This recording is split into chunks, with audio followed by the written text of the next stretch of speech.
It's Big Out. Mr. Scott John here for the short show.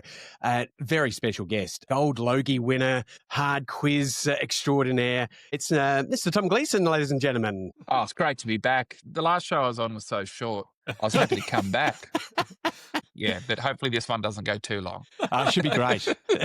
So is being a Gold Logie winner, does it change your life completely? Did you wake up the next morning and suddenly life was different? Oh, actually, that weekend I went to the zoo with my kids and no one knows my children's names. I haven't used them in the media. And so anyway, these guys, teenage guys came up and said, "Can we get a photo?"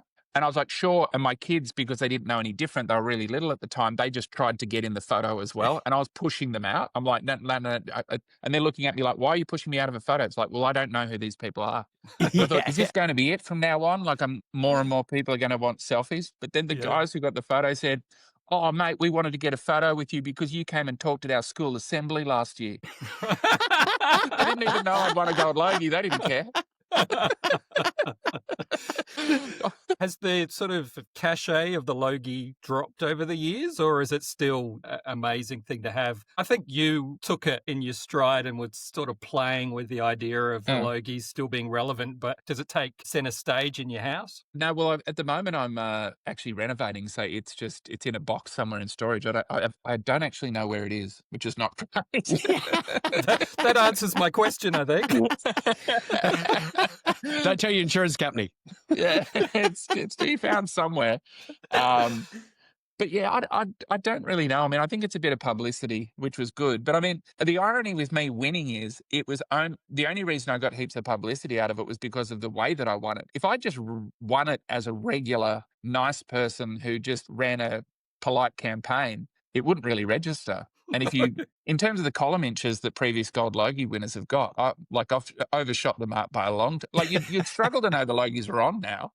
Whereas when I won, it was in the news for 2 weeks. Oh, yeah, totally. In Adelaide, we've got Anne Wills, who I believe is the person to own the most Logies besides Graham Kennedy. That's right. She's got a plethora of these, not a gold one, of course. I'm sure she'd be grateful to get her hands on that. But it's because they used to give it to like local states. And they kind of don't do that anymore. But I did hear that at one point she was using one as a doorstop. Yeah.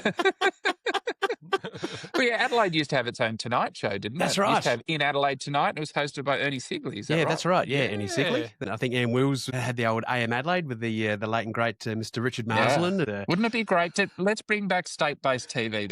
Wouldn't that be fantastic? Or even suburb-based. Absolutely. Well, that's what this is. Yeah, pretty much. I did work experience on AM Adelaide. Did you really? Yeah, and it was fine, except the singer from Chocolate Starfish was a guest that day, and he drank from a cup and then handed it to me like I was a piece of dirt, and I refused to take his cup and then I think I'd kind of got myself offside with the people at Channel 9, so it was not a great memory. You could have sold that for heaps on eBay. What were you doing, Scotty? Yeah, but the lead singer of Chocolate Starfish now probably reminisces about the time when he used to be allowed on Adelaide television. It's true. He probably talks about it like it was his heyday. Yeah, I'm sure. So you're a very familiar face around Australia. What's the weirdest stuff people just yell out at car windows at you? Do you still get the Australian bus bowler? Do you just more like hard? Which is a weird thing to say to someone. I do get hard a lot. People just yell hard, but it's sort of weird, because they'll often just say hard, and that's the only thing they say. So they'll just yell out hard. And so you look around and you don't, I've been doing it for over 10 years. I still don't really know what to do. What do you say? Thank you? It's weird. Don't look below the waist, just in case. There's a woman came up to me, it was at the Crown Hotel in Adelaide, actually, and it was up on the bar up there, and she came up to me and she said, thanks for playing hard. And I was like, oh, thank you. And she goes,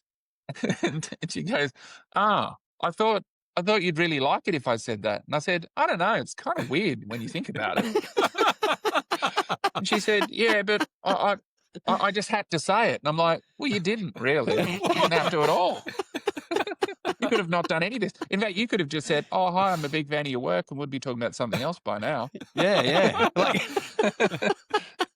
Are people surprised that you're, not a prick in real life to most people, except for that lady, of course? Well, yeah, I think they are shocked. I mean, when I record Hard Quiz, I'm very polite to the contestants when the cameras aren't rolling. So it's very disorienting because, as soon as the red light's on, I'm straight back into them again. And then we go, cut, and we start moving. I'm like, thanks for coming on the show. And they're like, thank you. They're like, what's going on here? Is he bipolar?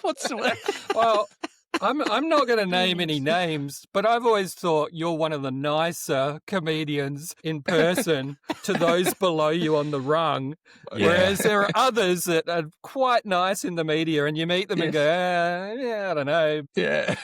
You will get to see all of them at the Rhino Room, no doubt. Yeah, people enjoy guessing as to who they may or may not be. Yeah, very true. Right. Come along to the green room and find out. We are pretty much done. Thank you very much once again. It is a short show.